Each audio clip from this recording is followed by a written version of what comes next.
perkenalkan nama aku Kokom. Saya Bang Dahrul. Kayak hari ini saya mau nanya-nanya sama Bang Dahrul. Kenapa Bang Dahrul bisa jadi ASN? Jadi kebetulan nih Bang Dahrul lagi pakai seragamnya kan? Ini seragam apaan sih Bang? Seragam atau baju apa?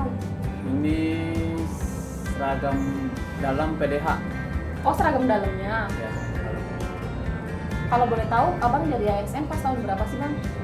saya ASN di Kementerian Hukum dan HAM 2017 akhir. Oh, itu abang daftar langsung diterima apa gimana? Soalnya kemarin saya daftar nggak diterima nih Bang di Kemenkumham, jadi saya kepo nih, pengen nanya-nanya gitu. Ya, untuk daftar di Kemenkumham pertama kali daftar langsung diterima, langsung lulus. Cuman sebelumnya saya pernah daftar 2 kali atau 2 tahun di Badan Sar Nasional, cuman daftar 2 kali itu nggak lulus. Kalau boleh tahu, kenapa nggak lolos nih Bang? Ya mungkin belum rezeki ya, kenapa nggak Iya. lolosnya. Itu pas daftar di Basarnas itu kan udah 2 tahun yang lalu nih. Itu perekrutannya juga sama kayak tahun-tahun pas daftar di Kemenkumham atau gimana Bang? Soalnya kan sekarang kan udah ada CAT yang pakai komputer tuh. Nah kalau pas di Basarnas itu abang udah pakai CAT belum yang di komputer? Untuk perekrutan tahun 2014 itu belum menggunakan komputer ya, jadi kita masih menggunakan yang manual, yang kayak ujian nasional itu yang Yang dibelit-belitin? Iya, yang pakai pensil? Iya, pakai pensil. Pakai pensil. Cuman untuk di tahun 2015 untuk Basarnas sudah menggunakan sistem CAT yang kita kenal yang sampai sekarang dilaksanakan. Oh berarti pertama kali itu tahun 2015 ya? Ya untuk Basarnas ya. Cuman kalau untuk instansi yang lain udah sebelumnya udah. Oh berarti setiap instansi itu beda-beda ya Bang? Emang bener ya Bang, katanya kalau misalnya jadi PNS atau ASN itu bisa pakai orang dalam. Oh, ini kita harus hati-hati. Emang kenapa tuh Bang? Untuk sekarang yang sistem CAT itu tidak ada yang namanya itu orang dalam, orang yang bisa memasukkan kita jadi ASN itu tidak ada sama sekali. Sekarang itu harus pure diri sendiri. Kalau misalnya ada orang yang bisa memasukkan jadi ASN itu jangan dipercaya. Oh misalnya kalau misal ada orang, soalnya saya pernah gitu tuh Bang dulu ditawarin kayak ada oknum gitu lah ya, saya nggak mau sebutin orangnya, terus dari mana juga saya nggak mau sebutin.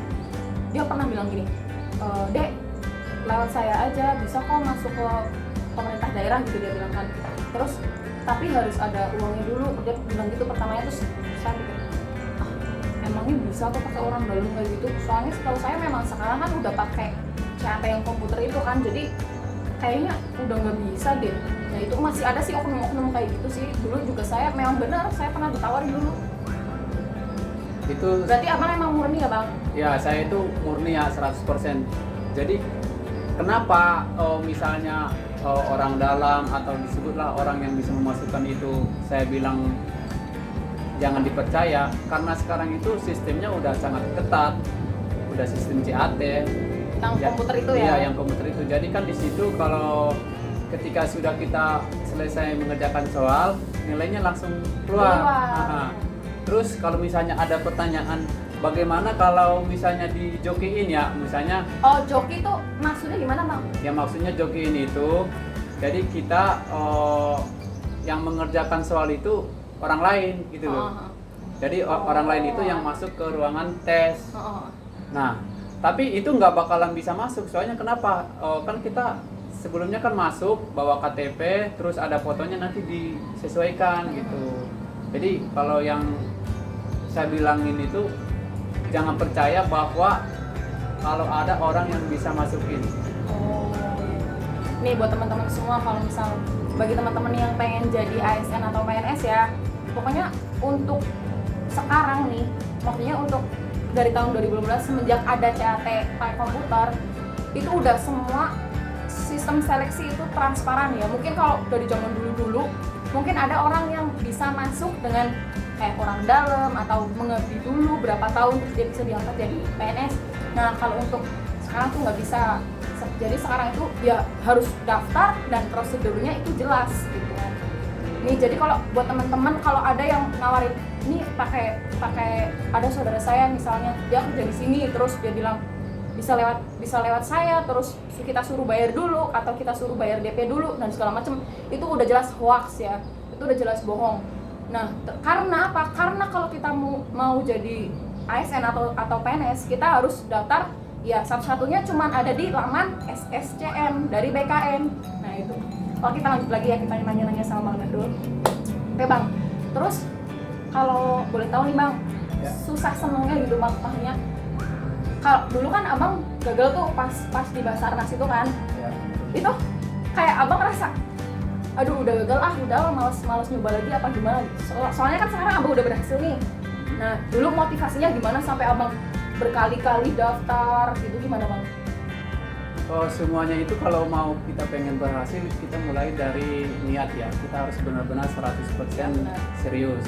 Kalau yang waktu itu saya mencoba di Basarnas itu gagal, ya, yang mungkin belum beruntung atau mungkin saya belum belajar dengan maksimal. Nah, saya coba lagi tuh di tahun berikutnya. Nah, tapi gagal juga. Cuman kan di situ kita diuji bagaimana mental kita, apakah kita minder atau gimana atau maju. Nah, terus di tahun 2017 saya coba lagi, cuman di instansi lain. Itu Yang di Kemenkumham ya, gitu ya? Ini. Oh tapi kan yang di Basarnas kan Abang daftar 2 kali nih.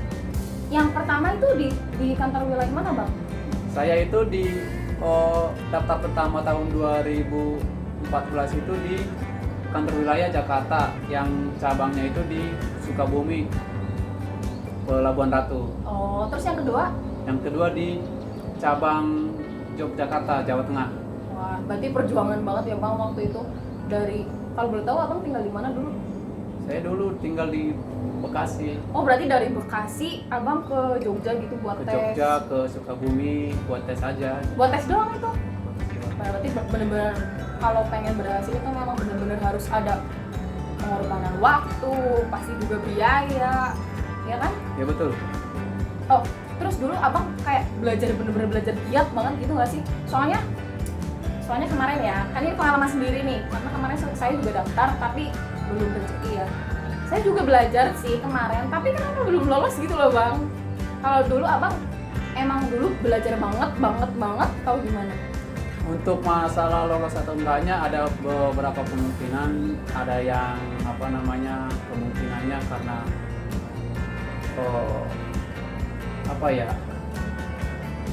karena milih gitulah, karena karena memang udah rezeki gitu karena ya? rezeki atau karena keberuntungan, terus karena emang benar ada usaha.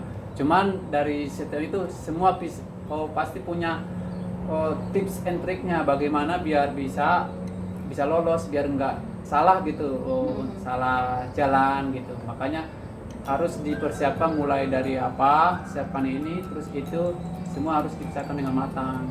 Jangan hanya terus itu aja. Oh ya, dulu kan Abang sampai berturut-turut daftar di Basarnas kan. Itu kenapa kok Abang bisa terpikiran, saya mau pindah instansi aja lah, coba ke Kemenkumham gitu loh. Itu karena memang di situ passionnya, ada lowongannya memang, maksudnya yang sesuai pendidikan memang ada di kementerian itu atau gimana? Ya betul. Yang pertama juga kita lihat dulu dari segi yang diterimanya apakah bisa SMA keseluruhan atau bagaimana, terus syarat-syaratnya apa aja. Makanya yang saya bilang tadi bahwa untuk mendaftarnya jangan asal itu aja. Jangan asal daftar gitu ya, Daftar maksudnya aja, kita lihat dulu. lihat dulu. Penerimaannya berapa, terus saingannya berapa, apakah kita mampu untuk melamar ke sana. Nah, kita harus pertimbangkan itu semua. Berarti intinya kayak kita tuh harus, kalau memulai sesuatu itu memang harus benar-benar difikirkan dengan matang gitu ya. Betul. Kita harus tahu nanti kalau kita melangkah di situ resikonya apa yang akan terjadi juga. Yang pastinya kita harus siap mental ya Bang. Sekarang Abang udah berhasil berarti ya Bang. Itu berarti Abang udah merasa puas atau gimana Bang? Udah mencapai, saya udah mencapai nih dari semua perjuangan Abang kan. Udah ibaratnya gagal berturut-turut, sekarang udah berhasil gitu kan. Sekarang Abang berarti udah merasa puas atau gimana? Kepuasan itu tidak ada tingkatannya ya. Untuk masalah puasnya itu ketika saya udah berhasil ke sini, saya bisa melaluinya, saya puas. Cuman ketika saya di sini, saya harus mempunyai tugas bagaimana saya bisa bermanfaat gitu loh di tempat saya kerja ini. Oh, kalau boleh tahu sebelum jadi PNS nih, kan abang waktu jadi PNS itu pas umur berapa bang? Saya waktu melamar PNS di sini nih yang Kemenbang ini, saya di usia 27 tahun. 27? Ya. Dan terakhir itu 28 tahun kalau oh, terakhir minimal ini pendaftaran umur. Ya, oh. Maksimalnya ya. Oh, tapi kan abang kan udah seumur segitu tuh, udah usia dewasa gitu kan ya. Bukan anak yang baru lulus SMA terus daftar gitu kan. Itu kalau boleh tahu dulu abang sempat kerja di perusahaan swasta gitu nggak? Ya, sebelum masuk ke sini saya kerja serabutan, apa aja gitu loh. Dikerjain ya? Saya pernah kerja jadi tukang ojek juga pernah. Ojek online gitu ya bang? Ojek online juga pernah. Terus selain ojek online, mungkin abang pernah masuk ke perusahaan swasta nggak? Ya ada, ya pasti ada. Ada lah ya pasti ada. Kalau boleh tahu nih abang, kan abang kan sekarang udah jadi ASN nih, udah jadi PNS gitu kan. Ada perbedaannya nggak sih antara kerja di perusahaan swasta sama di pemerintahan gitu? Maksudnya abang rasain itu gimana gitu? Atau mungkin abang merasa lebih nyaman di sini gitu, atau lebih enak di swasta atau lebih enak di pemerintahan gitu? Untuk masalah enak kerja itu saya bilang relatif ya, tergantung kita mau pesan kita mau bagaimana dulu. Kalau misalnya kita ke swasta, berarti kita hanya untuk bekerja hanya untuk diri kita sendiri ya. Tidak ada untuk berhubungan dengan yang lain. Kalau di instansi itu kan kita ada yang namanya pelayanan publik ya. Jadi ketika kita sudah kerja, kita juga melayani masyarakat, melayani negara dengan baik gitu loh.